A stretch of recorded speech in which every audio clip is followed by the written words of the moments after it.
Hi guys, and welcome back to the podcast. So I'm here with Cathal Dennehy. Cathal is an award-winning writer. He won Irish Sports Writer of the Year. I've known Cathal for years, really insightful on running. And I had Dave McCarthy last week, and I've been plaguing Cathal to do a podcast, and these are the only two I have in my head. I might get Emmett Dunleavy to do one as well. But yeah, Cathal, thanks so much for coming on. It's a pleasure. It's good to see you again. I know, yeah, really good. We were just chatting this beforehand. Um, yeah, I must catch up again. So basically, you've been around the world. So what I was going to do is like just talk through like two of your most famous articles, intersperse them, because I think if someone's on a run, they're absolutely class.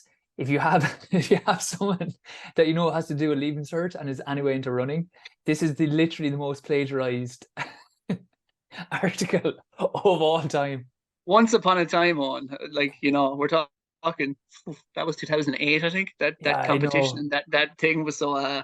Sure, there's a lot of the new generation leaving I want to searchers. get this It's back still on. up there online. You can dig it up somewhere. I have it. I remember. I'm going to actually read it out in a while and then just get your thoughts on it. And it's just as something for people to people to listen to when they're running. I'm not a great. I don't know. So I should have got you to read it. Do you want me to? I can read it.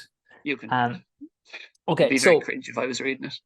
yeah, but you can read it correctly. I was actually too cheap to buy an audiobook recently, and there's a dude on YouTube reading the book. And it was most horrific. It's like I don't know what gave this guy the confidence to think he is the man to do this job. It Jesus, was no. absolutely The terrible. 199 audiobook was too much. Times are tight I in know. the physio Times business. are tight at the moment. If it's not going into making podcasts or ads, I don't want to know about it. No.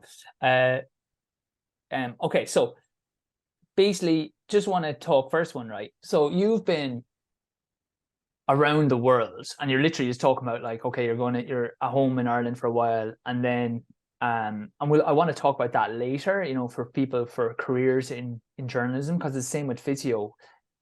The actual like I'm good at English is only like one small part of it. There's loads of other things that go into it, like kind of being in that free lifestyle. It's the same with physio, which we'll talk about. But who are some of the runners you've had like interviews with that you've done?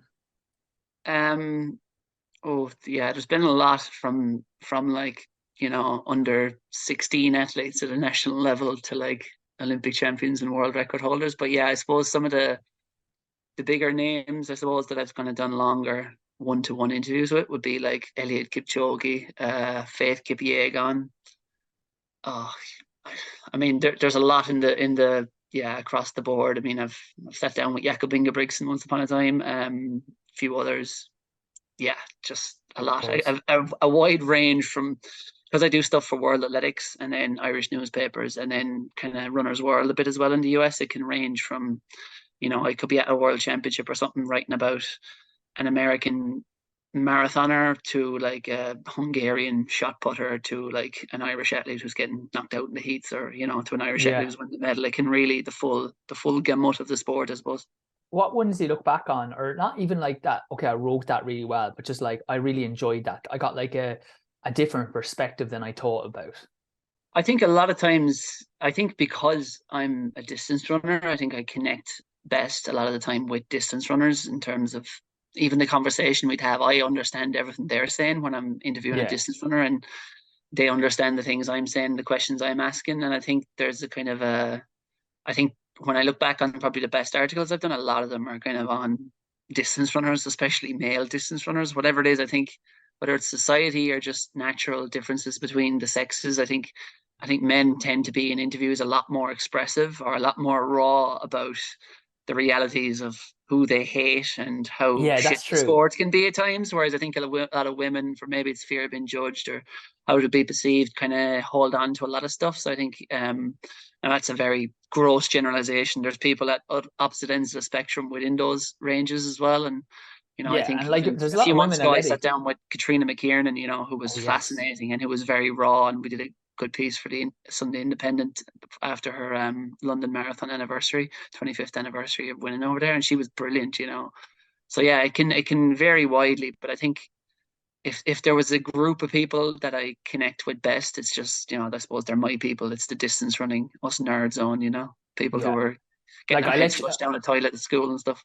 I let you away with one mention of shot put, but if you mention Hungarian shot put again, I'm just literally No, I was in hoping to this. go deep on that actually. Imagine that. Who's still listening now? 5 minutes in anyway. Like exactly, yeah. Our core demographic is kind of like distance runners and then Hungarian shot putters. Yeah, But exactly. we can Give the hit them people what both. they want. It's That rotation technique. The it's easy to Crouser weave it slide. in. It's Let's easy to get weave into it it. in. That is funny about the men and women because yeah, I think guys will be more explicit about rivalries, where in reality, elite women are absolute numbballs. Like guys could not like or be perceived as big rivals and actually train together. And then I've known like females who won't even train on the same track for fear someone might see the session they're doing, you know. Yeah, So it's yeah. funny then It in is true. interviews. There can be a lot of like anyone who's known like either gender and in the sport knows there's a hell of a lot of sniping goes on behind people's backs and stuff, and people training together who hate each other and stuff. But then, from I suppose my perspective in the media, when you're sitting down with someone, I think there is a difference in the people who will kind of be controversial and say something, and the people who won't. And sadly, I think there's probably too many people in the sport. This isn't a gender thing; it's just across the board who are afraid of being disliked, are afraid of being controversial anyway, and end up just being very nice. And it's the sport is filled with on the majority very nice people, but Yeah, that can kind of bland harm then. its popularity, I think, because it can become a bit bland, a lot of the coverage and stories and interviews.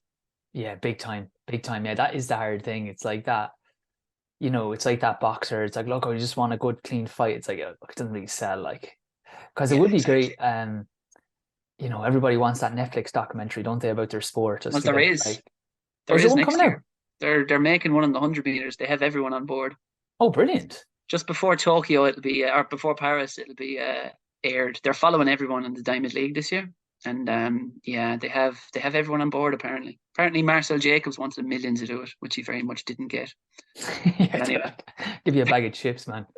Like, do you know but what yeah, I'd sports you're say in? they're throwing the bigger names, probably getting six figures anyway. But yeah, they apparently it's on the men's and women's 100 meters, so they're following everyone. Oh, great. That's a healthy Mm. running exclusive there, guys. So Mm. keep that to Well, yourselves. it was in the British media last weekend on, but that some of Let's those just roll details with weren't it. anyway. They Do just you had the fact that they were because they saw them, I think, at the London Diamond League, and they were following like Dean Asher Smith and Noah Lyles. But Oh yeah, if there's that'd an be great. I exclusive, I like Dina. suppose it's that I do know that everyone is on board, from like Sha'Carri Richardson to Shelly Ann Fraser Price, whoever else. Yeah, and also I don't really care about the sprints. I hope to do one for distance be good. No, no, no. We're doing one on the Hungarian shot putters, I think. Liena Yankovic versus the That's a crazy tennis rivals. player. I know, yeah. I'm keeping that in. I mean no disrespect to any Hungarians. It's all love. Okay, so basically, right, let's keep it on the distance runners because who cares about the Hungarian shot putters? Oh no, actually, let's keep this more wide. Is there any traits that you see in them? Now, I don't want you to lie here and say like, oh, they all work hard because you would have been around elite setups. I would have been around elite setups. One thing that's actually a bit weird is like the top elite lads. Sometimes, if you just looked at like effort and meticulousness, you wouldn't get the guys who are the best. It's weird. Like when I was with the Australian guys, like I suppose a bit older and stuff, but my nutrition was better on point and I was doing better things. And I was coming like top, like bottom quarter in the sessions, So is there any like traits that you see going around to the different groups or anything like that? It's a very good point because I fully agree with you. The more time, like I'd see people who can't make a national final, at the seniors, and they wouldn't have a Mars bar, Yeah, they yeah. think the world is falling in, or like they wouldn't stay up till midnight on New Year's Eve, they'd be in bed at 10 o'clock because they have a 10 miler the next day, and then you'd see athletes then who are like, I don't know, like you could see Olympic champions, and they're kind of like, you know, not meticulous and not professional. And I think Usain Bolt's the great example of that. Like, but I remember even being over in Ethiopia. I was there for like a week, and me and a lad from Let'sRun.com went on one of the kind of in the vans with a group of the athletes, and there was a bunch of say 204, 205 male marathoners and like, 222, 224 female marathoners. And we followed them doing a 2 hour run. And I was just so struck by like, they had to get and to drive out of Addis Ababa to go out to the countryside to do their run. And then, that was an hour-long journey through the traffic at like 4 in the morning, and then back in afterwards, like, it's because they all live in Addis Ababa in the middle of the city. You can't really run there. And then I remember just they were getting into the van afterwards. They kind of got changed and had a little drink or water or maybe a bit of Lucozade or something. But I was like, I noticed they haven't eaten anything, like. And then the coach up Yeah. the front had a loaf of bread and his wife, and they were kind of mainly, but they were sending the odd like tiny piece back to the other Yeah. athletes. And I was like, Dave just run for like 2.5 hours, a Yeah. hard 20 mile or whatever. And then I was like, it's now about 75 minutes or 90 minutes before they get back and get a meal and stuff. And they're just sitting there like in the van.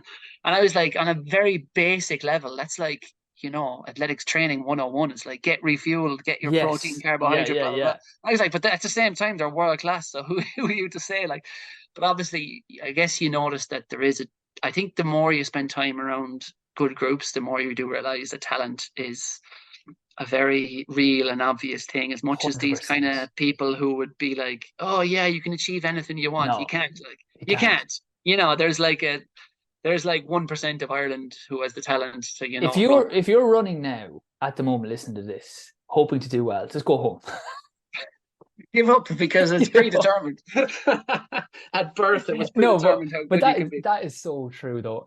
That's so true. I say that so often on, especially like I feel like trail runners and stuff like the longer stuff. Sometimes they're into, or just in general, this thing of like believe in yourself and you know the stereotype. Like I always say the example of with Kipchoge, which we will chat about in a second, but like impossible is nothing. Like from his training, people were saying he was in 158 shape, 159 shape. It wasn't like he ran 1 hour for a marathon. If it's impossible, Yeah, just do it in 10 seconds. Teleport yeah, yourself there.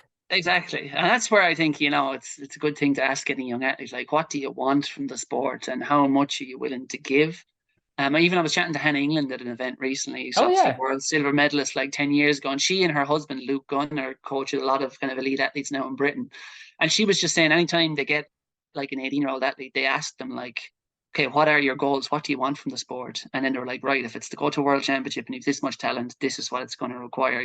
But then if it's like, if you just want to like have a good time in college and maybe win a national medal or something, or a British Universities medal, then like, okay, you don't need to kind of give your whole life over this depending on your talent. But I think it's a very key question to ask any athlete on the way up is what do you want? And does your talent like fall in line with those ambitions? And I do think like as much as we're saying talent is a thing, also everyone's range of how good you can be is probably a lot wider than a lot of people sometimes commit to it. But I think a lot of people maybe don't want to, because it's years. I think especially as a distance runner, it is Yeah. years. It's not even a year to 2 years. You're talking like just been friends with Phelim Kelly with the Dublin Track Club thing.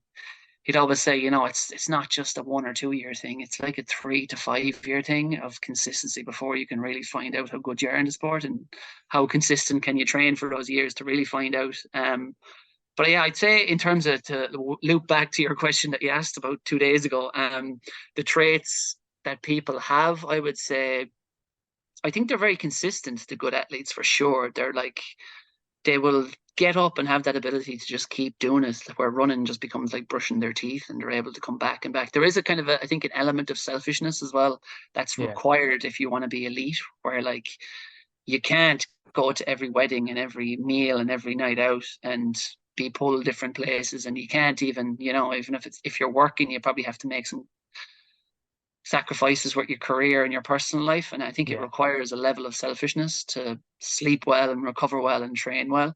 That is required. And I do think you see that, but I think at a lower level, and I just think when I was like in school and I used to think of what good athletes, even at an Irish level, were like, the likes of Mark Christie or whoever like that, or Fionnuala McCormack.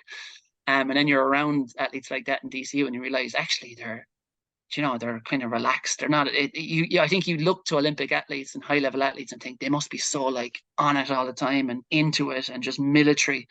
And then you kind of are around them and you realize actually they're very normal people with normal lives, and they don't just talk about running all day, and they go out and have a burger and they go and have a few pints and they'll go on the odd night out, like. But it's just you do see the difference in when it comes to things like socializing, that, you know, they're not out having 10 pints. They'll go on a night out and have 2, 3 pints.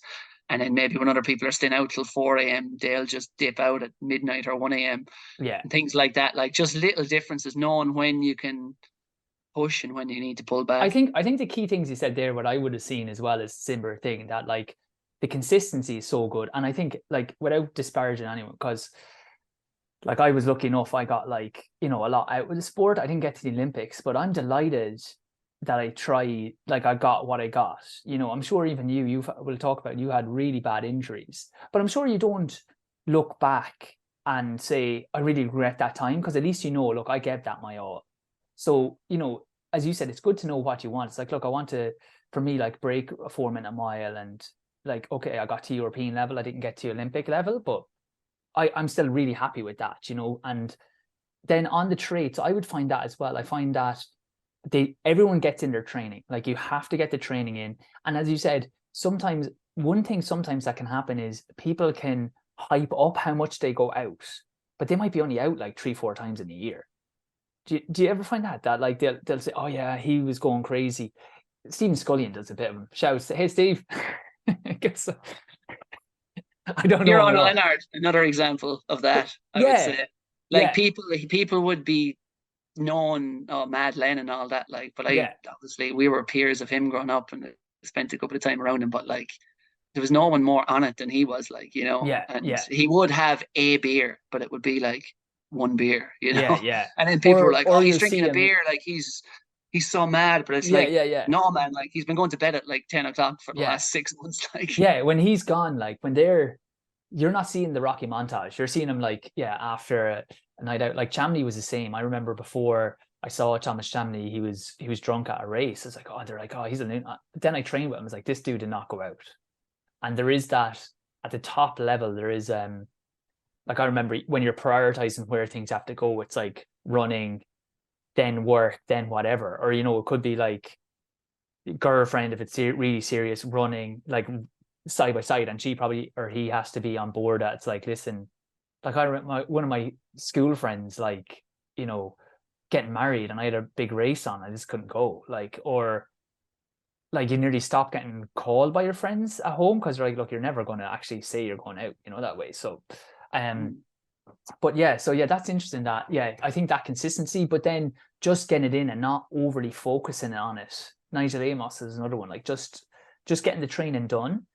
I feel like, as well, as one thing that can kill runners. I'm not going to say a name of here, but there's a kind of really good runner currently, and I feel like he's chasing a time too much, and then pushing training to try, like, justify that I can hit that time. And I'm sure when he relaxes a little bit more, he's going to fly. Like, it's just going to click, because you can't have that tension in you. You just have to trust, look, I'm doing the training. Over time, if you are consistent, it will come. You just have to trust that that's going to be the case. Absolutely, yeah. It's the commitments to the multi-year process. Like, Phelim had a great line on that when I was interviewing him last year for a piece in the Sunday Independent, where he kind of said everyone wants to train like Rocky Balboa for like 6 weeks, but like, Yeah, it's a multi-year thing in distance running. Like, and I think that's that's true. what wears a lot of people down, is that everyone can put the head down and barrel ahead for a few months, but like, you know, whether it's a marathon or a 10K or whatever, but it's that, can you do it like 48 weeks of the year for 5 years? Like, I think the Yeah, people who can do that and are willing to do that are the people who, you know, rise to the top. yeah, very true, very true. Okay, I want to read this first piece. This literally April 2007. Would you believe, April 12th, 2007? Wow. God, we're Unbelievable. all going. I know, man, it's crazy. Like, I'm doing podcasts and they're talking about, like, how to do well when you age. I'm like, who's going to answer that question? So go, that's me. Okay, it just says this article is superb. And I would agree, it's unbelievable. So it's here we begin. It's called Nil Disperandum. It's beginning to hurt. 2 kilometers left. This is it. Now or never. Go with them. This is the move. Damn it, stick with him. My eyes narrow and focus on his left shoulder. His grey singlet ripples as he leads into the wind. A chunk of Dungarvan mud is nestled on his shoulder blade, flicked upwards from his spikes in the torrid conditions. He angrily puffs a stream of air from his mouth, emerging like white smoke in the icy November air. 1 kilometer left. As we charge alone into the quietest part of the course, we hear nothing but each other's footsteps. Just us, two teenagers gasping for oxygen as they try to hang on for 3 more agonizing minutes. I feel like agreeing a truce while we're out here, 50-50, we'll split the gold medal. Such thoughts don't reside long in the mind. They are quickly replaced by more animal instincts. You or him, Cathal. You choose. Are you going to let him beat you? This is your last junior year, last chance. Take him out. 800 meters separate one of us from our first national cross-country title. We return to the noisiest part of the course, and as we swing a right-hand turn through the crowds, he lifts the pace again. Impossible. He lengthens his stride, pumps his arms backwards like pistons, and that grey signet begins to move into the distance. Let him go. You can't match that. Too much pain. Not today. When an athlete gets injured, it's akin to amputating a chair's leg and expecting it to stand. The leg which supports them, defines them, disappears. They have no option but to accept their fall to the floor. Try not to hit their head on landing. When that athlete's chosen sport is one which requires obsession and insanity in equal doses, the fall is that much harder. Few know the loneliness of the injured long-distance runner. I tore my hamstring in 2004. However, it wasn't one of those tears you read about in the papers. The ones where some players tear a hammy, goes to some treatment centre at minus 500 degrees, and then miraculously emerges the following weekend with an inspirational performance. No, this was a sinister, evil, chronic rip in the top of my right hamstring. Evil enough to require 5 physiotherapists and 3 doctors to diagnose. Evil enough to prevent me sitting in the same position for more than 10 minutes. Evil enough to sentence me to the couch for 6 months. Long-distance runners endure daily. We deny ourselves the comfort zone because we know the rush we get when the pain barrier is broken. That euphoric days after a track session, when your eyes cannot focus, your heart pounds, and your muscles burn in a sea of lactic acid. All you want is to lie down and die, but you don't. You run on, knowing that after this insane effort, the organism that is your body becomes stronger. So when I felt a niggle in my right buttock in 2004, I ran on. There's a Cherokee saying, listen to the whispers and you won't have to hear the screams. If only. 4 months after I heard the whispers, I was screaming. It was on the treatment table at Jared Hartman's clinic in Limerick City. He plunged his thumbs into my hamstring, pressing in further until I couldn't take it anymore. I covered my face with my hands and asked him for a towel I could bite on as he tried to heal me. Back and forth across the hamstring, minute after minute. Worse than any race, worse than when I broke my collarbone. Tears rolled down my cheek, not out of some emotional decision to cry, but simply because I was writhing in agony. Now you're finding out, Cathal, what they go through, he said. Not nice, is it? Not nice at all. After this came 4 months of rest. It may sound appealing to the average armchair athlete, but to me the words resounded like a temporary death sentence. I did core exercises every day to strengthen the muscles supporting my hamstring, but nothing could support me. For 4 months, each day lacked purpose. Then there were the comments. If you were a horse, you would have been put down. You got lazy. Why are you so depressed? Cheer up, for God's sake. Very few truly cared. Even fewer understood. I'd lie on a couch, turning from side to side, looking at my watch, hoping the time had passed in the day to justify going back to bed. Nil desperandum. Never despair. I despaired. The first run I was allowed was a humiliating 12-minute hobble. I covered less than a mile and a half. My chest was tight, lungs panting, and my knees ached with the impact. My body had forgotten how to run. As I slowed to a walk after 12 minutes, sweat streaming relentlessly down my forehead, I added to the flow with a few tears. I finally knew why running was a minority sport. Gone was the feeling of effortless cruise, replaced with a painful, uncoordinated stagger. I gave up hope of ever competing at national level again. There I was, sweating profusely after a run, more suited to an overweight smoker on New Year's Day. In running, the consensus is that it takes 2 days of training to make up for every 1 day missed. A quick calculation meant it would take me a year of training to match my previous self. A year.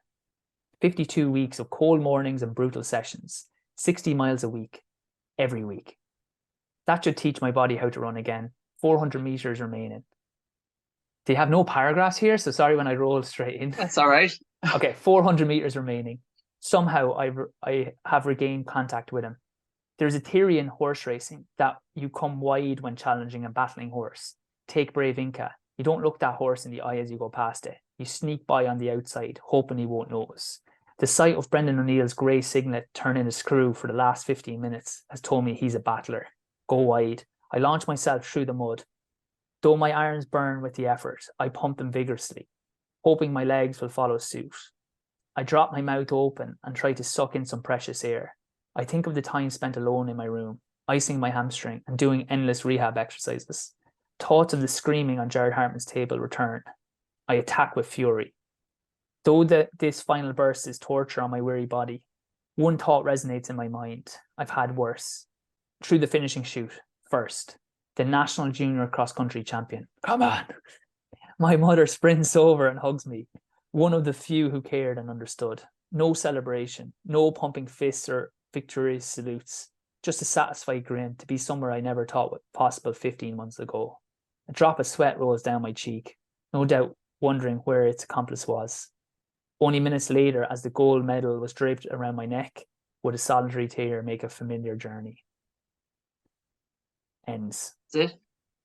Oh my God, man. I still get goosebumps, and I've read that Get a out good for a few run. times.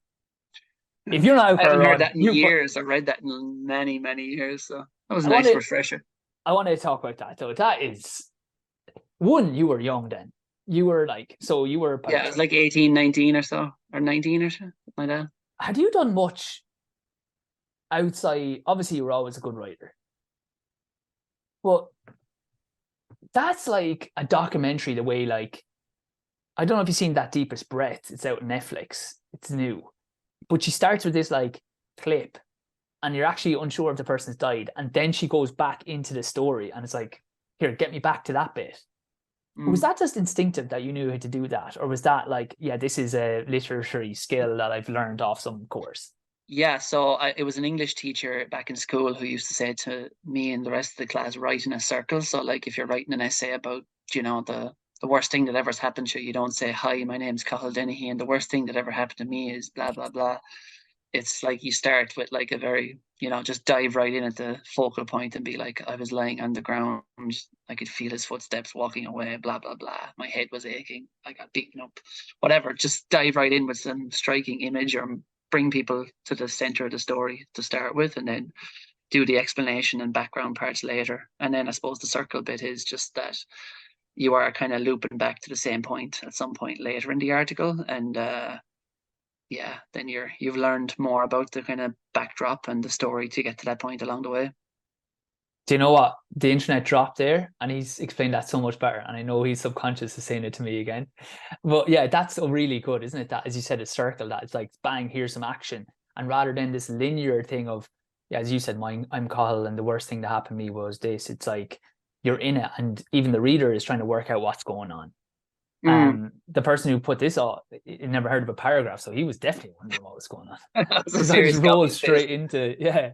But even for an 18-year-old, 19, you had been like, I think the thing.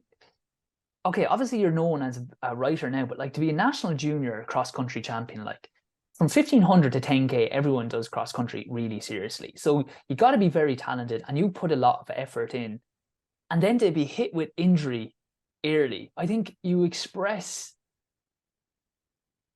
like you express what it is to be injured and the frustration of that so well. When you listen back to that, is there anything that kind of catches you in that? Knowing, like, does that bring you back to that time? Or Yeah, it does. Yeah, I was probably too intense, I would say, as a teenager, and I'm sure there's probably parts even that you could look back on now, like, even with the number of Irish fests you've gotten, the sub 4 miles and all that, and the different barriers you've broken. I'm sure there's parts of your journey where you could say, do you know what? I could have gone to that night out, or I could have gone to that birthday party, and I could have 100%. stayed up chatting that night, or I could have done this and had zero impact, in terms of the Yeah. intensity. But obviously, you look back and think, I couldn't have known that at the time, like, because No. I was just driven and going after it. And I was like, I was the person who was just going to bed at like 10 or 11 o'clock every night. Like, and, Man, that's not early. but I go never to took bed what? at 9, 10 now. Yeah. 11 o'clock is Yeah. not early. but like never touching a drop of alcohol, and Yeah, then yeah, thinking like if you eat chocolate or ice cream, it's going to make you run slower. And you realize then years later, you're like, man, this is like the 0.0001% part, and then yes, the main part is just like running consistently, staying injury free, sleeping well, and eating relatively well. Like, but then you realize people can get so intense into like the bullshit, really, like the all the other. And today we've all the Strava and yeah, lactates and all the rest of it and stuff, and it can become such a complex kind of thing, but fundamentally it's such a simple sport. So I think looking back at that, I kind of realized like, yeah, I was injured, and it was a miserable year, and I couldn't run for like a year, and it was a nasty enough injury to get to the bottom of it and get fixed. But like, I think the lesson I would look back on now is like, I should have just chilled out a bit more. I should have had friends who like weren't athletes. When I'd yeah. be That would finished help. school and some of the lads from my class are going down to town getting a bag of chips or something, instead of just always been like, oh, I have to go home, I'm going train or something. I could have actually gone some days, or gone on some nights out and things like that. And I think after I finished, injuries finished me off, and health problems and all that in my 20s, like, but I think after I'd finished, then I realized and did a bit of running in latter years in a fun way, just for health and stuff. Yeah, I kind of realized, I was like, man, you didn't need to be so intense about things. You could have, even when I did have good runs like that day, I could have had an equally good run and been so much more relaxed and less stressed about stupid stuff than I was. yeah. It's so funny. I'm the same. And like the biggest blessing I always say in my career was like running like a donkey for a year, because like I forgot, like sometimes you either have to be super aware or you have to go through the gauntlet. You have to go through a lot of hurt with your, like, it's all relative, isn't it? But like running crap allowed me to realize, like, look, no one cares here, and the stress you're putting on, is it worth it? Like if you keep breaking down or not running great, and then you come back with a new perspective, and it's like, as you said, like, look, if you're only running to be world champion, it's probably going to be a road of disappointment. If you're running to, like, going to try to do my best, but get all the training done, but like just enjoy being fit, enjoy being healthy. And even as you said there, like even when we're injured, it's like, okay, well, like I did a good art episode with my sister. She's done her PhD on this, like the stories we tell ourselves about injury. That if you go, okay, I'm going to take this time to maybe try, say, Pilates, or try strength training, or try a gym, as opposed to this exercise has to get me back to running. Or when I was running, and you're probably the same, the first half before I ran like a donkey for a year, every session was, this gets me ready for this race. By doing this time, I can run this time. And then afterwards, I was like, God, it's just great to be able to run that fast. Even I did one, even though this summer some of the races didn't go great, I did a session and I was like, I did 300 meters in, say, 42.1. And then I was like, I had like a minute off, and it's like, try do that again. And I ran 42.1. And I was like, that is unbelievable to be that like dialed in that you can do that, and it's like you need to be enjoying those little things as well. I And as you agree. And I said, think looking back as well, maybe it's the same for you. I look at groups like the Dublin Track Club, and I know that's not the only group. There's like Emmett Dunleavy's a great group in Dublin, and Joe Ryan is a great group. But there's so many good groups now in Ireland. But I think maybe back in, certainly when we were in college, there wasn't as good a no, group set up. And I think I would have loved to yeah, have looked back now. Maybe I would have still been too like dialed in, and oh no, this is my training and I'm doing 6 by 1K, but that person's yes, doing 5 by a mile, so I'm not doing the session with them. yeah, And I was like, you fucking moron. yeah, Like, yeah, why would you not 100%. just do that session with them, and you can warm up together, do the session with them, Yeah. taking each rep in the wind and then cool down, and you're making good friends along the way as well. Like, And and I think you when I said that see athletes emotional now, stress is so down. yeah, when I see athletes now who stray away from that training with other people together, Yeah, because there's like a 1% difference between training, you're like, man, you're going to get like a 50% enjoyment boost from this, and probably like also a performance boost from it, and yeah, you're not doing it because you're being anally retentive about that 1% difference between, like, I think people have kind of figured out distance running training to a relatively good extent. Most of the good coaches, everyone's yeah. doing their threshold work, their hill reps, their Ks, whatever it is, their VO2 max, and like the differences are so tiny that like people should be training together as much as possible. Yeah, and I think in our stage we're like, that's one thing that, like, in fairness to Phelan, and then like Sean Tobin, Paul, because they had more experience with like Australia, they realized we are crap. Like we're not that good. Whereas when we were running, you know, because you want to win the national championships, or you were way too insular of like, oh, should I be training with him? I want to beat him. It's like the two of you should realize here, listen, one, we'll enjoy it way more. Like you're on the same journey. And then two, it's like realistically, why can't both of us go to the European Championships here? And actually, on the grand scheme of things, like we're like two ants on running. So it's like rather than who's better than us, who will care in the end? You know, we'll just have Yeah, our and times and stuff. the chances are for a lot of people they're not going to achieve our dreams anyway. Like most of us are not going to run in the Olympics that we all wanted to do when we were like 17. So like it'd be much better in that situation as well to look back and be like, do you know what? Yeah, I didn't achieve, and I think nearly 99% of us walk away saying we didn't achieve our potential. Like, but like even if that is the case, then at least you can say, well, do you know what? It was a great team spirit and a great enjoyable few years I had training with all those lads. And you'll be like, even Yeah, I was interviewing you'll James remember those. Nolan and Yes, Gareth gone. Turnbull during the week there for a thing in the Sunday Independent last Sunday. And just Turnbull was saying like how, you know, now over in Loughborough, like he plays poker on a Friday night and goes running on like a Saturday and then plays five-a-side with a group on a Monday night. And it's all the runner lads from 20 years ago, 15, 20 years ago who he was Yeah, training with. And they're all just drinking cans and playing poker and watching the games. And it's like, it's the same with you or me now. Like I was saying to Turnbull, like if I take my, you know, 10 best friends, I'd say like they're all formed from running. I met them yeah, all pretty much through running. Like, and it's like, that's the bit where you're like, when you're in your 30s and our 40s won't be too long away. Like you're kind of like, that's the real gift of it. Like, but a lot of people are so in just the blinkers on during yeah. their career that they don't kind of zoom out and just go like, what do I get out? Do I actually enjoy the day-to-day process? And if you don't, if you can't find enjoyment in it, then the chances of you doing it for 5 to 10 years to get to your true potential are very small. And even if you don't, like as you said, I want to write a book, but I'm just too lazy. Called No One Gives a Shit. Just that a premise that like when I was say I in 2010 I took a year out to run. The idea being I'll get to the Europeans and then I'll go to the World Championships or the Olympics in 2012. And it was like so much stress on myself, not enjoying running, always nervous about running.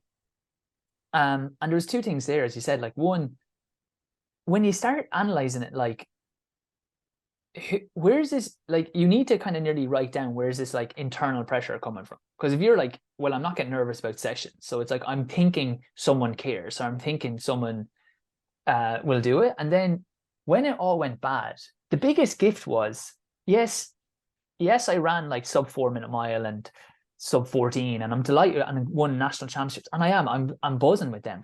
But the buzz of that only lasts a couple of days, and then it's like, oh yeah, that was good. And every runner will know that. Like they know that the top ones don't last that long, and even the bottom ones, it's like people move on. But the blessing was because I had ran so terribly, and kind of once you see something, you can't unsee it. Like you realize this, nobody cares here. You know, you're thinking this is like it's all about you, and even if you get there, it's not going to be that big a deal. And if you don't, no one cares. So I was able to enjoy the running and enjoy the experience so much more. Like if you get me now, you could have had the last say 10 years now essentially as you had it, but or I'll let you go to the Olympics in 2012, but you'll have the same mindset the whole way through. I wouldn't take it. I would definitely take what I've had, because it's like, as you said, some people can be so focused that they're forgetting like you're making nice friends. And one thing there, my mom, I remember I was there like the year went shit. I was like going to go back and do physio, but I was like, oh, will I take another year? And I was like kind of really, I was kind of retiring essentially. Mom was like, look, when we started you in the sport, we never thought you'd be running for Ireland or any of this. This has all been a bonus. We just wanted you to be fit and healthy and meet some people. And it's like you've had such a good run with running. Like you've met and gone loads of places. So, you know, sometimes it's just hearing your mother say that. It's like, yeah, God, you're so right. And it just kind of clicks something then in me that like that really helps. So I love the perspective you're given here, because even for at any level, if someone's trying to break 4 hours for a marathon, sometimes it can be putting that pressure on them. It's like, you know what, just enjoy it. Go out for a run with someone. If it's not the exact pace for you, who cares? You're probably having an enjoyment time. And if it all you get it is someone that you go for a coffee with now every Sunday, that's so much better than running a couple Yeah, of minutes quicker. And it's funny two, as you were chatting, two stories just came to mind of elite Irish athletes at the moment, and two of the athletes who are possibly running the best of any Irish athletes. Well, Sarah Lavin is one, and I remember chatting to her recently in Finland for a piece I was doing. It was about Rashida Adelecki and just asking her and Thomas Barr and others for advice. And basically, Sarah's advice was, with all the shite she'd been through with injuries, Yeah, missed half her 20s with injury, she said you have to find enjoyment outside of the clock.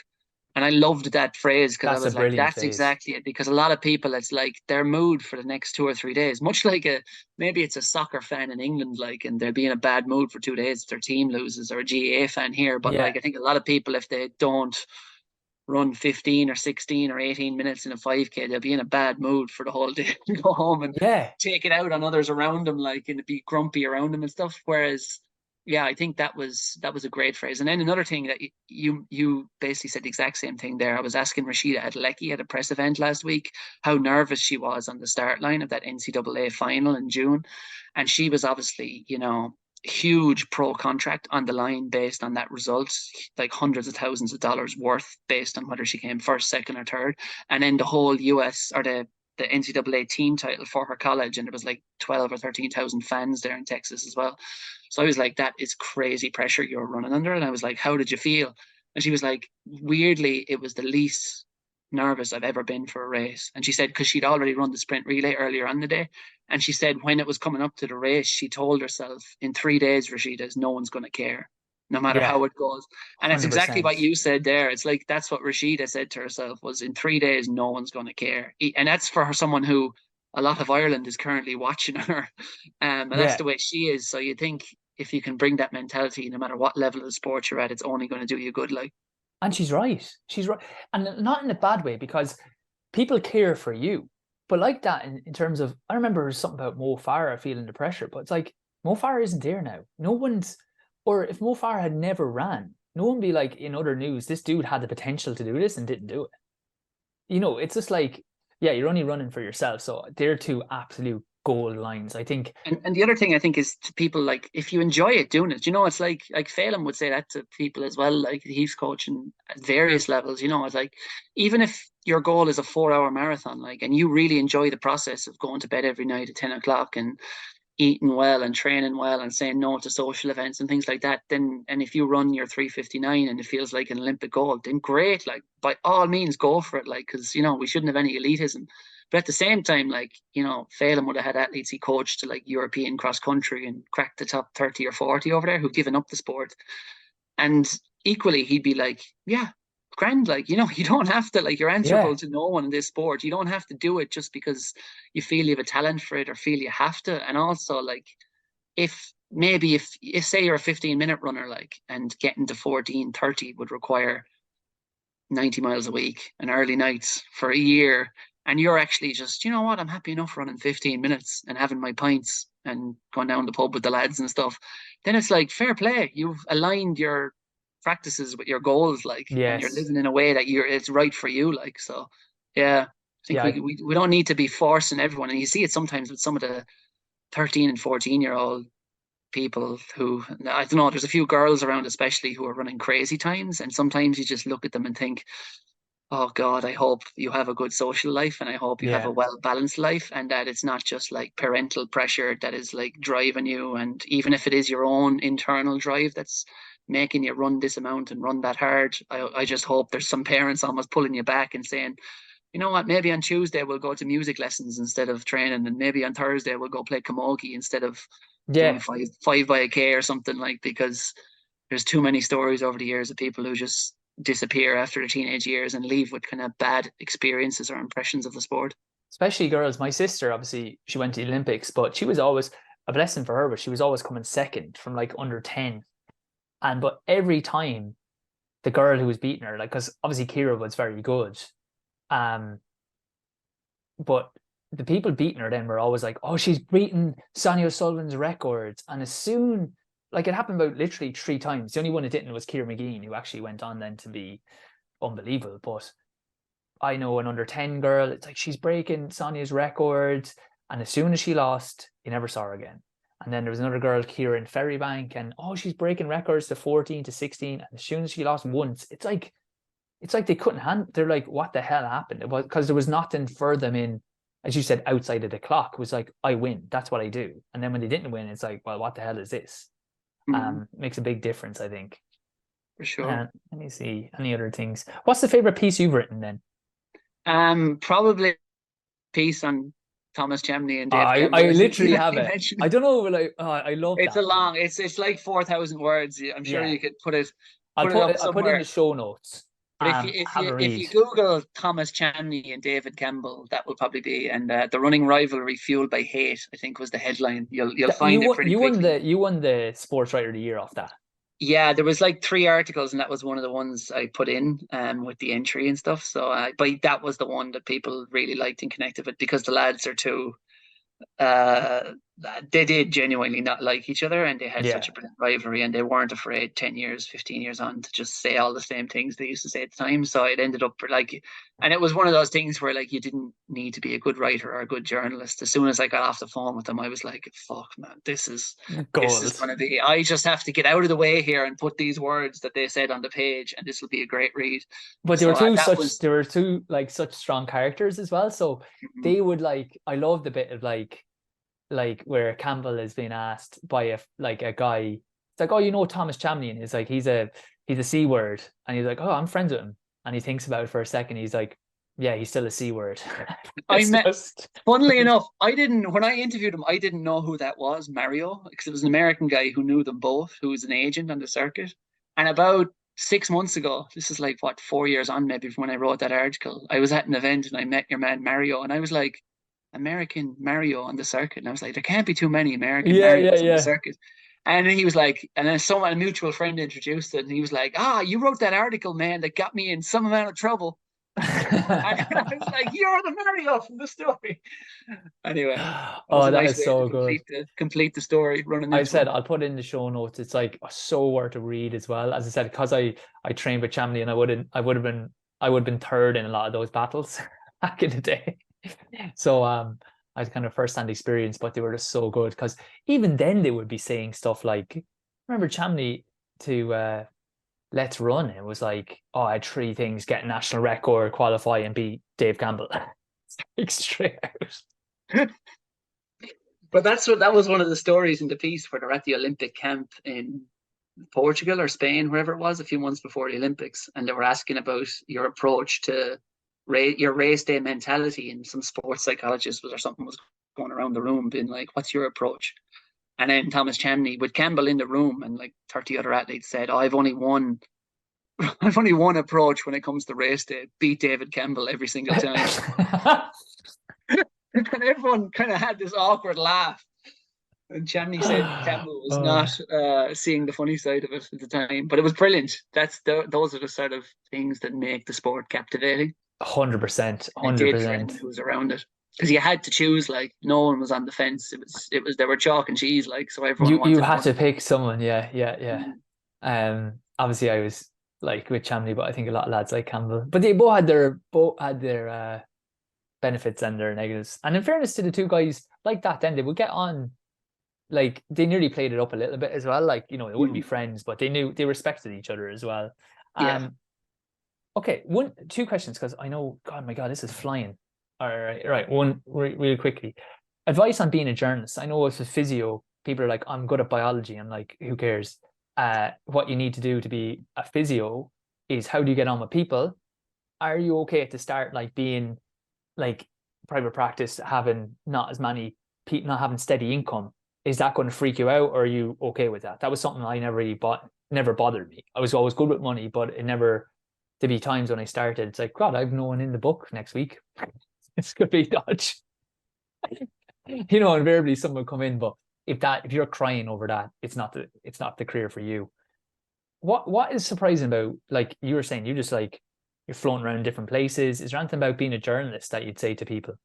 I'd say the exact same as that, whereby no one gets a degree in journalism and then goes and gets a job automatically in journalism. You have to kind of invest in yourself through a certain period, and it could be an internship, it could be like maybe even unpaid or whatever work experience. It could be starting a blog or a podcast, as we once did with Jumping the Gun back in the day, and Yeah, getting noticed, like, because you do have to get noticed, or even just annoying editors and pitching stories and getting told no 19 times out of 20 before you get.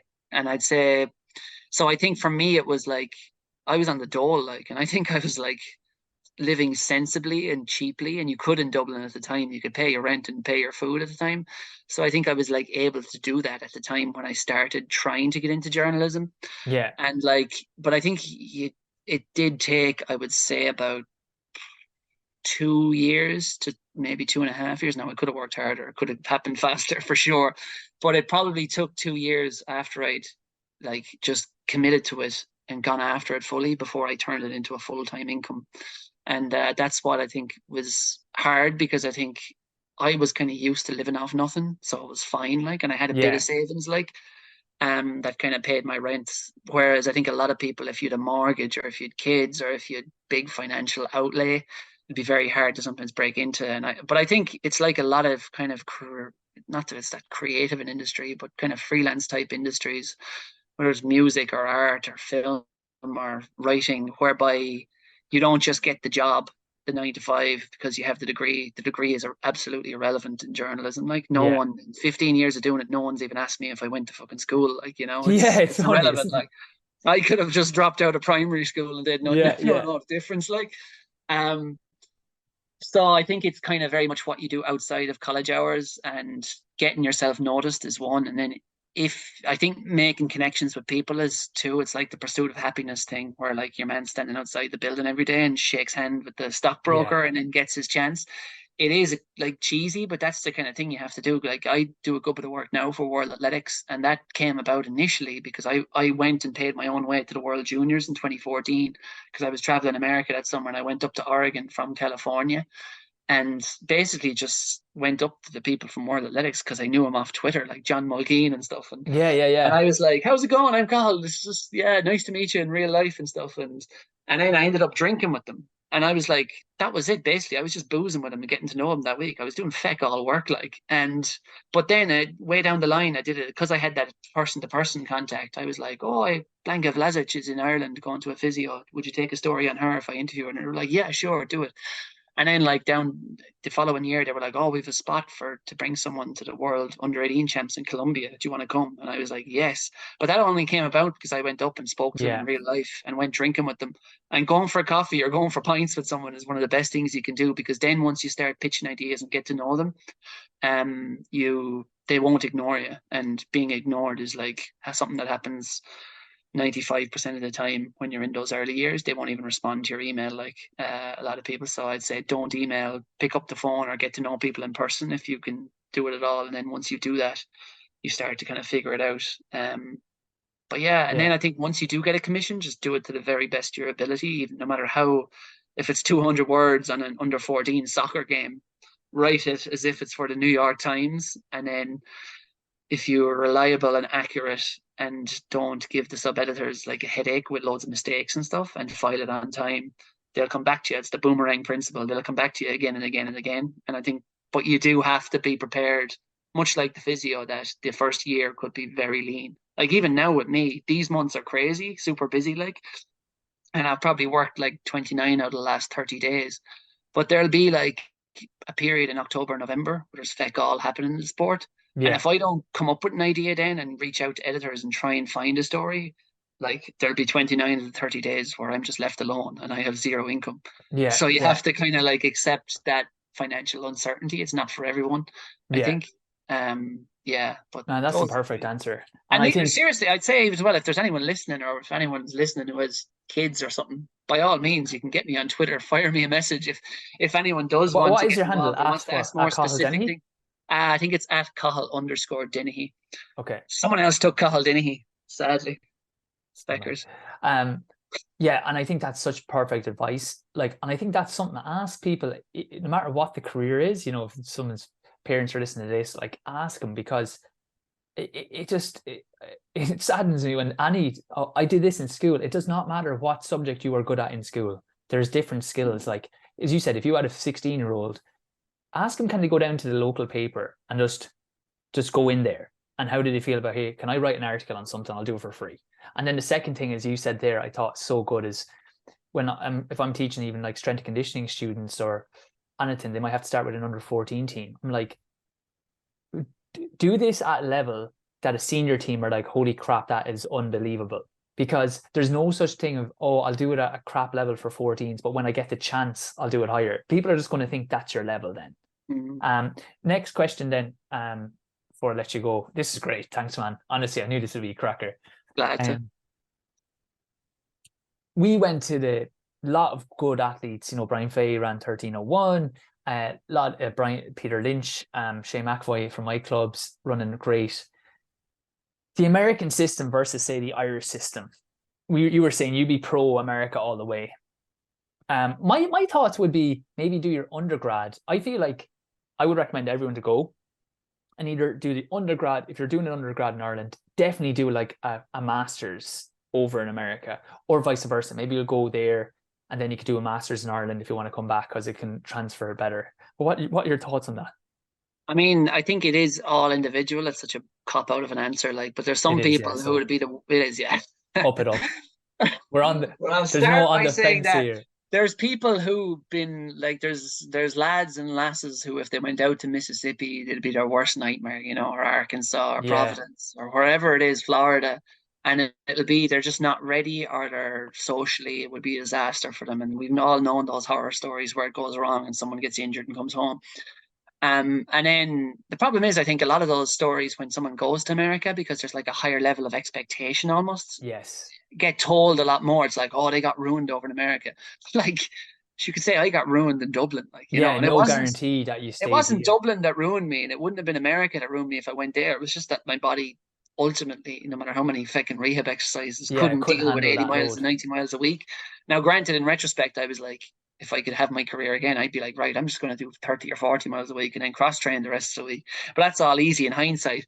But like, I think that's such a good perspective for people if they're struggling. As you said, maybe if you just take that step back, get perspective on it and go, okay, what can I do? Rather than thinking I have to do it the stereotypical way. I'd agree, because that's the one thing I could, it's not a regret, because like I didn't know at the time, like, but if I could do it again, I'd be like, okay, my body was not cut out for 80 or 90 miles a week. But the problem was I did 80 miles a week or so, 85 for one period, like 3 or 4 month period. And then it held up. But then when I got injured and was down to 0 for like a long period of time, I would always get back to 30 miles and then think, right, now it's 40 miles. Now it's the 50 miles. And now that I'm at 50, it's the 60. And I was always chasing like that, thinking I have to get back to that, rather than going, do you know what? I keep breaking down when I go up to 50 or something. Why don't I just do 30 miles a week running and see, can I do that for a full year? And then just like, especially nowadays where we know so much about cross training and aqua jogging and all that sort of stuff, and you can fill in the blanks with the kind of more unimportant aerobic stuff so well that people are still afraid of doing that. And you need the confidence to do that as well. But like, there's some great success stories in middle and long distance running of people who are cross training like 2/3 of their week and then just hitting the key sessions and staying healthy that way. That guy Giles over, isn't it your man Giles in the UK? I think he's doing like 10 miles a week running. Exactly. Andy Vernon was another example back in kind of our day as well, when we were kind of similar age category to us. Like, he was running like 30 miles a week and he was winning medals at like Eurocross under 23 and stuff, just because his body would break down otherwise. Like, so I there's think 100 ways to skin a cat. But it's like you said, if you have it over a 5-year period, if you're like, I don't need to run really good, if I just get healthy and then see what works, and you might surprise yourself. It's like, okay, I'm running really well like this. That isn't just that one size fits all.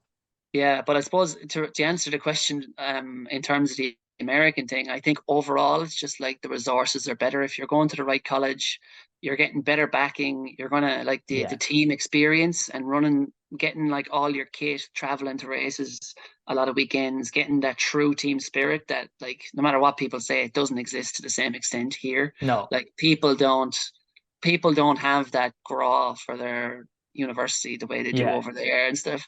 And also, I think, like, just, you know, it's funny, so there's so much shite talked about it as well, where people are like, oh, you're getting a toilet paper degree over there, you know, as if all of America is like bad education or something. And I always, their university rankings are way higher.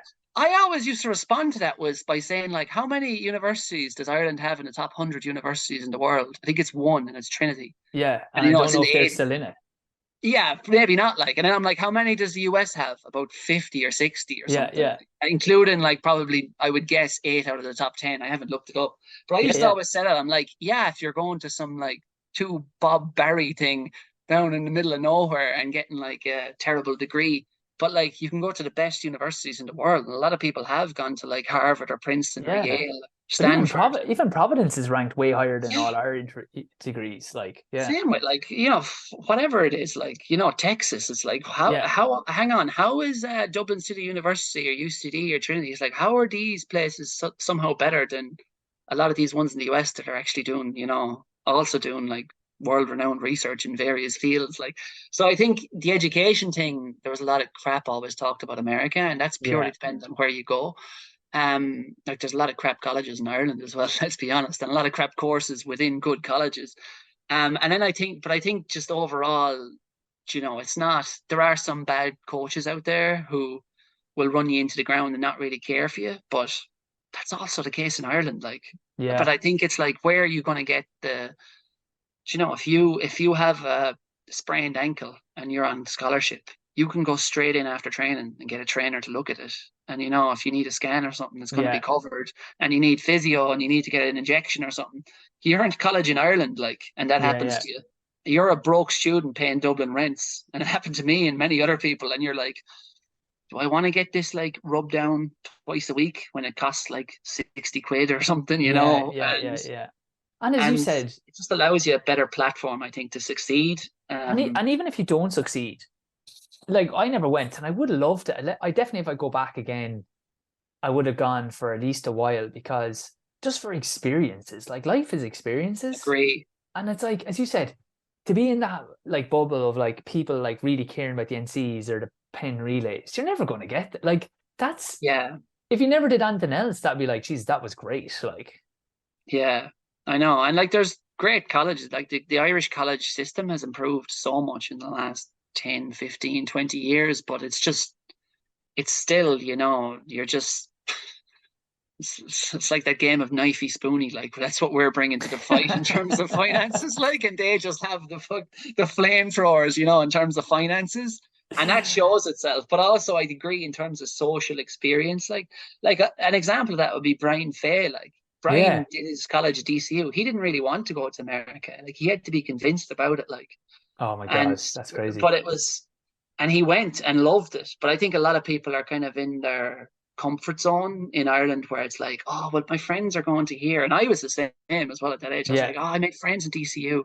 And then by the time I was actually ready to go, I was crocked. So, but I had yeah, the yeah, option to yeah, go early, and I had the option to go to a good place as well, where I would have been like, oh, and I do sometimes think, not even for like education or running, more just for the experience of yeah. having gone to an American university for a year or two. I was like, that's a life experience I would have loved to have, but I didn't. But yeah, I would very much encourage others to go after it if they got that opportunity. Definitely if you've got your undergrad here, like it's really worked out, Hall, uh, Cormac Dalton, Brian Fay, because you're a little bit older, your body's used to the load, and Mm. then you can go in and you're actually competing. You're just really enjoying like top end races against guys, like probably younger, let's call it a spade, like, top American guys who are like 18, 19. If you are 22, 23, it's probably Mm. balancing out and you can really And like do well over there.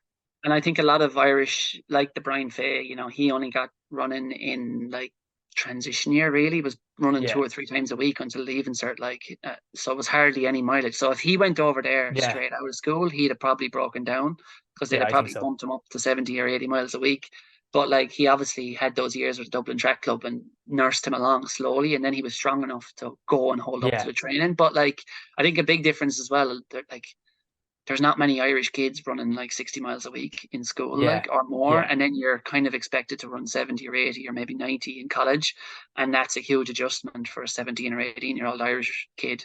Whereas I think in America, there's a kind of a much more higher mileage mentality. And there is for obvious reasons because they all want a good scholarship to pay for their Yeah. ridiculously overpriced education. But Are there's a you lot more American kids that are running 60 or 70 miles a week in high school, and they're better equipped for it at the age of 18 or 19 than an Irish kid on average is.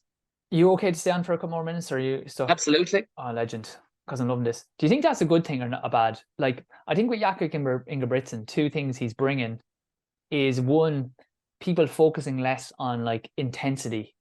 Do you know when you would have heard sessions from elite runners, they're like, oh, he's doing 400s and 55, I got to get close to that. Where if he's talking about, I'm doing like lactic threshold work, well, that's relative to everybody. So they're getting, I think one thing he's helped is getting that idea of like threshold and within yourself on that. And then secondly, the mileage. Do you think that's something that's going to be good? Do you think, like, I think do you think people are doing more miles now when they're younger compared to us, maybe at less intensity, or what? How do you think it's changed? I mean, you have better insight than me, but from what I see, I think there's definitely more of an awareness of that to be a good distance Yeah, runner, you do have to do a fair amount of volume to reach your peak. And it doesn't yeah, necessarily, like I said earlier, it doesn't necessarily mean running 100 miles a week. Maybe you run 50 miles a week on land and cross train another yeah, 6 or 7 hours or something. But the amount of overall aerobic volume does have to be pretty high to reach your peak as a distance runner. And I definitely think more are understanding like that the reality is, and I fell into this trap, I think, as an athlete as well, running my miles at like 6:30 pace, but like why wasn't I running at like yeah, 7:30 pace? yeah. All they were recovery runs. I didn't need to Fast be running recovery that. runs. And And it for, was stupid. But then my tempo runs weren't really tempo runs because that was our threshold runs, because I was definitely like, they say threshold is like this pace you can maintain for an hour. So that could be 100%. like 10 miles to half marathon.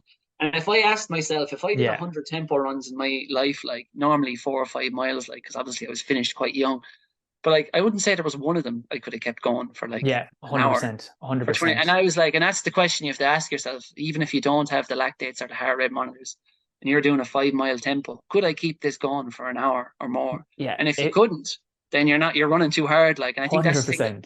that's the thing that Jakob has taught everyone, that like you can do a lot more and you can actually repeat that train. I had to do it twice a day sometimes at the double threshold. And it's so much more sustainable. Like, and there were a lot of coaches who had this, like Joe Doonan with Katrina McKiernan, had this stuff figured out in the early 90s. But I think now someone like Jakob gives an honest interview and everyone kind of jumps on the board and is like, all right. And we'd have the documentaries.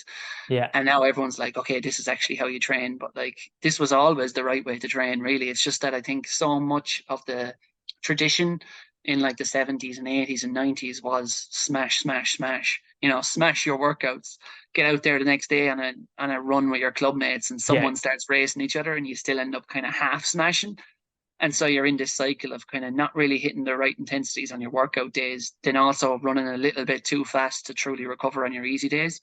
And then injury, illness, or just stagnating performances, I think, is the result. But like now, I think people who are doing it right, I think all the good Irish coaches you'd see who have a lot of our best athletes have that awareness and yeah, strict controlling of intensities, where you kind of just consistently build month to month, year to year. yeah. I think because Jakob's probably doing the paces that the lads did in the day, but before they didn't talk about I'm doing this at control. They talked about the pace. So people, like you said, like, and Dave McCarthy, I had him on last week. He was saying the same. No matter what people's 10K was, everybody seemed to be a 5 minute threshold miler. It's like lads be losing by 2 minutes, but that was the kind of set thing. Oh, I'm doing a. We'd always say the lads saying, "Oh yeah, I did a 5 mile threshold." It's like, man, you wouldn't look at the color of that for 10K if you kept it going. You know, as you said, and that's such a. I think for anyone, even if you don't have the test done, remember that if you're doing thresholds, say you're doing 3 by 7 minutes, 4 by 7 minutes, and someone at the end of that 7 minutes said, "Okay, I want you to keep this going at that pace for an hour," would you break down and start sobbing in front of him and say, "Please, no"? If that is the case, you're going too fast. So slow Yeah. down. It's the same when we do minutes on, minutes off, by the way. For like, I would tell, like I give sample trainings with the Pilates, and it's like, you know, say it could be 15 minutes at AT, which is marathon pace. Now, again, you should be able to run a marathon at that. Maybe 10 minutes at lactic threshold pace, which is an hour's pace, and then minute on, minute off at 10K pace. People are doing a minute. And it's like, now, if I said, now you got to do that for 30 minutes, again, they'll actually break down and start sobbing at my feet. Mm. So I think that's so important. I think I'm definitely clipping that up. That's going to be, you're going to see that on Instagram. And I Uh, think you mentioned as well before we came on one of the articles about Kipchoge and stuff. And like I spent a few days out there with their camp, like, and Patrick Sang and all. And like, you know, just watching, I watched them do, what was it, 10 by a mile maybe? Or it was like 8 by a mile and 8 by 400 on the track. And then their easy run on the Wednesday. And then their like hard long run on the Thursday, which was at 30K. So they alternate each week. They do 30K one week and 40K the next week. And the Tuesday is Jesus. always about 8 to 10 miles of reps on the track. And then the Saturday is always fartlek. But it's very simple stuff, like, and it is hard, but it's always controlled. And then I'd see their 10K easy run and stuff, and we got to join them on it, like, and it's literally starting at like 9 minute mile for the first mile, Jesus, yeah. and How then many it's days were you out finishing there? Sorry. three Three. days around them. Yeah, we got to kind of be there and observe, like, and I've written an article on outside website about his training, and it breaks it down. It has all that kind of stuff, the What, intensities and the paces. yeah, how would it, can you go through that just kind of quickly? So Yeah, yeah, Monday, what would you yeah. do? I'll Yeah, so basically there's 3 key days: Tuesday, Thursday, Saturday, and all the Patrick Sangs athletes, Jeffrey Camo or Faith Kipyegon, follow a similar approach as well. Like, it's funny, Faith Kipyegon is breaking world 1500 record this year. She was running, like, I met her manager at an airport a few months back, and he was like, she'd done a 41K run that day and stuff. Like, Oh my she's mad God. about moving. So it's mad the way, like, you see, and she's like, 156, 800 meter runner. Yeah. She's a Ferrari, like, but that's the way they're all training strength, obviously, and endurance. But yeah, Kipchoge's setup basically is 16-week block for each marathon. Yeah. And they do, so his year runs on a kind of a 2 marathon a year cycle. So basically after each marathon takes about a month off, and basically doesn't really run for a few weeks. And it's funny, before he actually takes his break, he does a few runs, like, for a few days before he takes the break, to make sure all's in order, which is probably something a lot of people wouldn't do That's a really after a good tip. marathon. Yeah, because because if you come off a marathon, obviously, people will often be like, right, that's me done now for 2 weeks. I'm Yeah. not running a step. But he actually does a few runs before he takes his break. Then he takes like 3 weeks off, and So then he sorry, does a month. he say he does the marathon on the Sunday. He'll just do like a 30-minute jog or some 40-minute on the Yeah, Monday. Same again on Tuesday, but just as a way of going, okay, is there anything aching? Is there anything that I yeah, need to correct before I go on my break? yeah, and just Brilliant. active recovery before his break Brilliant. as well. So then they do a 4 week preparatory phase, which is basically training to train. And like, I asked Kipchoge and Patrick Sang about this, but the best information I got out there was probably off a physio. They have a Spanish physio who's out there, and he's a 217 marathoner himself. So he trains with the group and then does all their treatments in between and all. Yeah, yeah. So obviously he was like, being, I suppose, European, we're more obsessed with like paces and efforts and Yes. recoveries and all. The Kenyans aren't as bothered by that. But he was telling me absolutely everything about their training. Like, and I was like, this is great. And anyway, so 4 weeks before they start the 16-week block, which it typically is, they'll go basically between an hour-long run one day and then like an hour of like kind of circuit training, basically in the gym the next day, which is basically kind of, it's almost like step aerobics. They have like little dumbbells in their hands and Yeah. they're all sweating together. So it's And day on, day off of running, and every second day yeah, is the kind of cross train, like circuity type stuff yeah.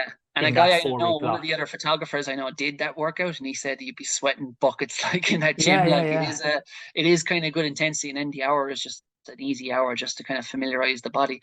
But basically, it's a 3 to 4 weeks of that to basically start to put a bit of strength into the body before they go into the block.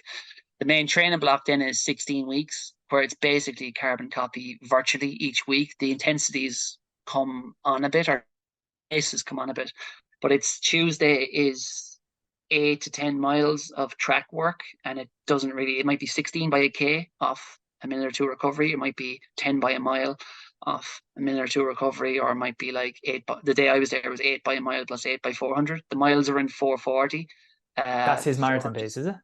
Yeah, exactly. And then Okay. that's what they do. Yeah, it's basically at marathon pace, but you're at 8,000 foot of 8,500 foot of altitude as well on a dirt track. Okay. Yes. Yeah. Yeah. Yeah. So So it's maybe like half marathon pace for most people, do you think? probably, I'd say, is, yeah, yeah. And then the other workout days, Thursday is their long run day. That's alternates through the cycle between 30K at a slightly faster pace one week. That probably is close to marathon effort, but for 30K. And then the next week it's 40K at a slightly slower pace, but it's still a good effort. Like, Jesus. it's And that. is And that sorry, that 30K then, is that like kind of K in, K out, that kind of no, stuff, it's or just just a it's steady on run? it from the gun. There's no easing into it. Like, they've done their morning run at like 6 a.m. and then that's at like whatever 10 a.m. or something, and then they're straight. It's all business from the out that time, like they're and then there'll be like, let's say there's 30 people in the group starting together. There'll If Kipchoge's early in his block, there might be one or two with him at the end. If it's late in the block, obviously he's all. And actually, the time I was there was just after marathon. I think he just missed the world record. It was maybe 2021, or had he broken the world record? Anyway, he'd taken the month off, and he just come back in the week before to the group. And it was funny, he was going for the Tokyo Marathon the following spring or whatever. So he was just starting his 16 weeks, and he did the long run, and he basically destroyed everyone besides one guy. And all these guys had been like, late in their Yeah. blocks, ready for like the New York and Amsterdam Marathon. And Kipchoge, to our point about talent, Kipchoge came back and basically was beaten down on everyone just after Yeah, his, yeah, yeah, yeah. As you said, break. like, So it was like, he said in a way, one of the photographers who worked there was like, who knows Elliot well, was saying it's kind of demoralizing for the other guys because yeah, they've of been working their course. ass off. And then he just shows up after his break and canes them Just all again. blitzing, like, yeah. And these And guys then been trying. basically, yeah, just to complete the week, then the Saturday is the fartlek. That's like 13 by 3 minutes hard, 1 minute easier, but it's not quite as workouts, I'd say. It's more of a steadier third workout. And maybe it's like, it's 2 to 4 minutes of hard running, alternating like 1 minute of easy running. But the easy running isn't total jog; it's still like 6 minute miling. Yeah, and then Um, what would the pace of the kind of the 2 to 4 minute rep be? I think kind of, from what I remember, it's pretty hard. Like it's like the K reps on the, it's Yeah, so it's kind of fast. Like 10K effort, kind of essentially. I would say so. Yeah, yeah. Everyone's working hard. Like, and they don't wait around. But it was funny even chatting about recoveries. Patrick Sang was saying like, because they were saying the workout I saw was meant to be like 90 seconds recovery or something. Yeah, And we being Europeans are all like 90 seconds is 90 seconds. 100%, hundred Like it's percent. not 95 seconds, it's fucking Yeah, 90. yeah, yeah, I'm cheating myself. But like then I was watching them and timing it, and it was like 2 minutes, 2:15 all the time. yeah, Like, and then they were meant to be doing something off 60 seconds, and that turned out to be 90. And then your man was telling me, Patrick, basically that, if they're a group, so like maybe the lad Kipchoge's running a 4:40 mile, but maybe there's a lad running a 5 minute mile at the back of the group, and he has to catch up get with his them on the recovery. jog Yeah, recovery, the 200 jog. So like they wait around, and also they don't really bother looking at the watch. And it was funny. He said a group of Chinese marathoners came up and trained with them, and they were all like, "Oh, we do the 8 by a mile, but we're doing 1 minute recovery." And Patrick was like, "You're at altitude now. I'd be careful about that." And then they were like, no, we do the 1 minute recovery. That's what we need to do. And then like halfway through the workout, all the boys were in absolute bits, and yeah, then yeah, couldn't finish the workout. And Patrick was like, I told you, my friend, you're not at sea level on the road now. Like you're up on a yeah. dirt track at altitude. Like, But that the so Africans definitely have that because I was in South Africa and the mhm. exact same thing where we'd be really like, oh, the recoveries might be here and the guys could be still 100 meters away. Not like Yeah, if the essence of the session is done, they don't care about the recoveries. Like, yeah. And that's what Patrick said as well. He was like, until you're recovered, that's the recovery. Like, you yeah, know, whereas I think we'd be like absolutely hanging and being like, right, it's 60 seconds. I have to go now. That's not to yeah, say that they always take long recoveries, because they don't. It's just they're not really hung up on the, yeah, like, whether it's 30 seconds on or longer or short or whatever. And yeah, then, yeah, the rest of exactly. his week is pretty easy running with Kipchoge. He does 2 hours on a Sunday at like, I think, what was it? I can't remember the paces. They're up there online, the piece I wrote, but it's a steady effort on a Sunday, and then the rest of the week is just easy running. Like they'll run on, say, the recovery days. It's generally like 10K in the morning, 10K in the evening, or one of the days is 10K in the morning, 20K in the evening, I think. And but that's pretty easy. Like I said, the easy runs will start out. They'll have one really easy run, and that'll start out at like 9 minute miling and maybe finish at like just under 6 minute miling, because they kind of just gradually, as the body's warming up, crank up the pace a little bit. But yeah, that's about all. And they do strength exercises for like an hour twice a week. But I did the session with them, the strength session, and there's no way it's like, I think there's one barbell at the camp, and it's just left gathering dust. No one Yeah, does it's just weights, like. But they said they brought that in a few years ago just to try and keep not them healthy. just to try and reduce the injury risk. And it's all TheraBands and Swiss balls sort of stuff out in the garden, like 20 of them doing it together. And it's just like, single leg holds, activation, more Yeah, about all that stuff. But sports again, Pilates. yeah, Kipchoge's doing my exactly. sports Pilates. twice a week. exactly. I believe it is on Everard Sports Pilates that Kipchoge does. But yeah, You heard it here that's first. but yeah, that's basically the setup. Then it's very simple, but it's the repetitiveness and the ability to repeat it week to week, month to month, and And obviously even in that 16-week block, then did they do kind of like 3-4 weeks hard? Like say when they're doing that, no, it's just roll straight it through that. it's basically the same thing through. It's just the paces start getting faster and faster, I think, as they near it, and they'll hit the long runs harder and harder. Also, the long runs will be kind of on. Obviously, it's probably like And that's the 70 or Thursday 80. long run you're talking about, is it? Yeah, yeah. Yeah, Sorry, yeah, the long run will typically the hard one. That's the one. That's the biggest one of the week. He says like that's the yeah, most important one of the week. Because obviously it's mostly marathoners. But he said like it's funny. Patrick was saying they're paving a lot of roads now. The government as they get more oh money. yeah, And he was like, we're always running on dirt roads, like, which are fucking unbelievable to run on. Like, it's like yeah, running on yeah, wood chip yeah, because you just have that bit of give. It's beautiful. But and that's what they do most of their running on. But then coming into the last 4 or 5 weeks before marathon, start moving more. They'll choose routes that their long runs are on the asphalt, yeah, just to get the legs a bit more bulletproof for what they're going to face on marathon day. But he was saying like it's actually funny. The government now think they're like improving things, and they are for most people by paving so many of the roads. But yeah, as runners, like we're kind of like leave the roads alone. yeah, Like yeah. this is Leave at what we least a love. good strip for us, like as you said, Mm. because that's like that's what we're famous for over there. That like one, it's harder, but it's so much easier on the bodies. Does he work on gels? Do you see anything like that or no? On what?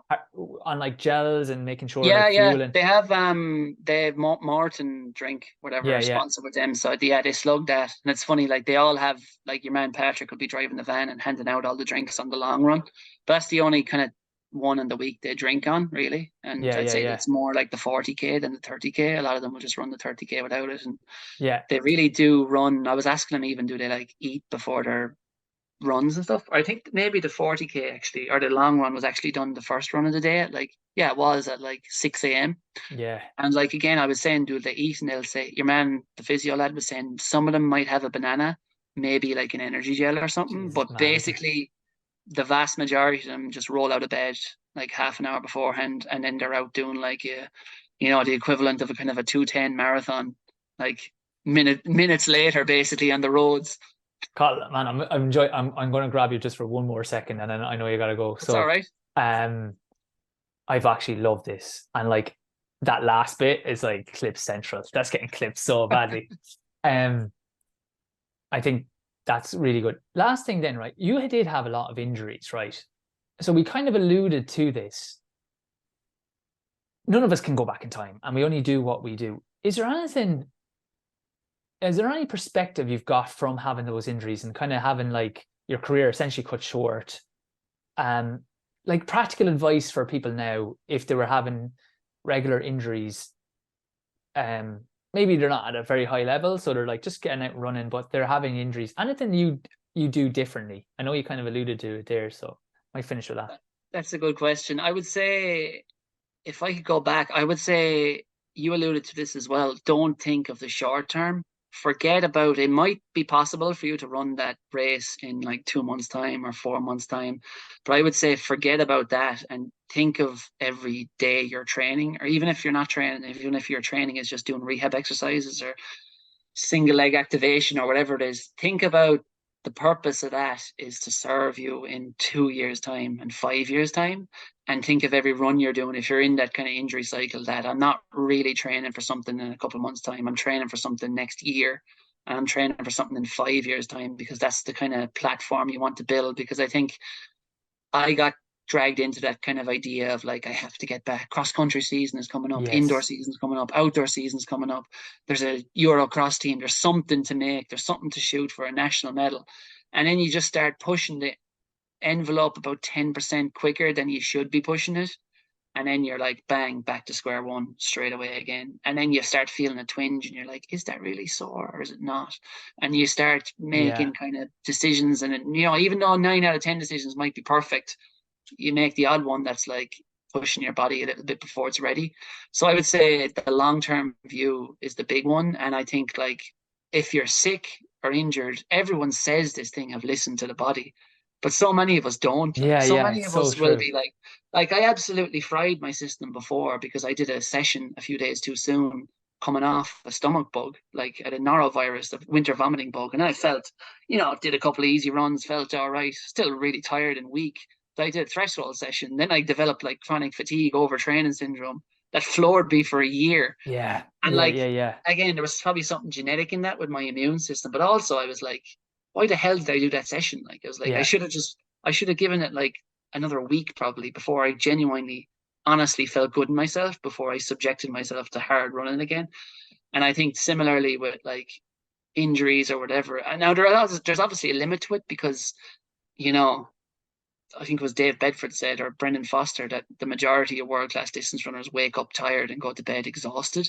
And you do have to run Great line. through a level. And if you waited to feel good before you ever went for a run or went hard, then you'd probably hardly ever be running hard Yeah, or but that's go for different long than when runs. you're sick. I think my late coach Lindsay Dunn said that Mm, it's like the day you feel better when you've been ill. That's different than like I'm just wrecked because I'm training hard. Like if you're in yeah. a block for a marathon or getting ready, it's like the day you feel better, wait one more day.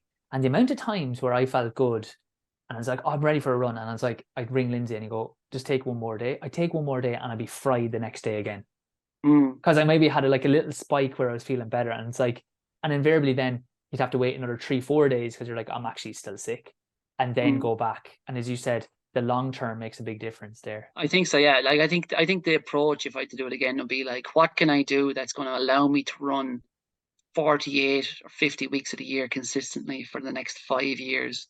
And maybe that's not 80 miles a week, maybe it's 30 miles a week is my personal limit on mileage or whatever. But if you do that and do it consistently, Nick Bideau is a great one that Nick Bideau says, I'll finish on this, is that he said consistency trumps volume and volume trumps intensity. So just think That's about that in brilliant. terms of priorities. It's like, as a distance runner, the number one thing you have to get is consistency. For some people, that's 10 miles a week. And for others, they might be able to do 120 consistently, like Sean Hare or whoever. And then after that, think volume. And then after that, once you've got those two ticks, then you can start thinking about hard intensity. Like, because I think that's the order we need to prioritize. If you have a mic, can you just drop it there? Because that was unbelievable, Cathal. I've been hounding this man, and now you can see why.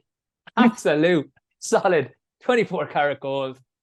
I don't do many of these podcasts, but I'm honest to God, every podcast I have is brilliant. I might bring on one dud so that it is kind of a Can I be the sorbet. dud? Millhouse got the dud.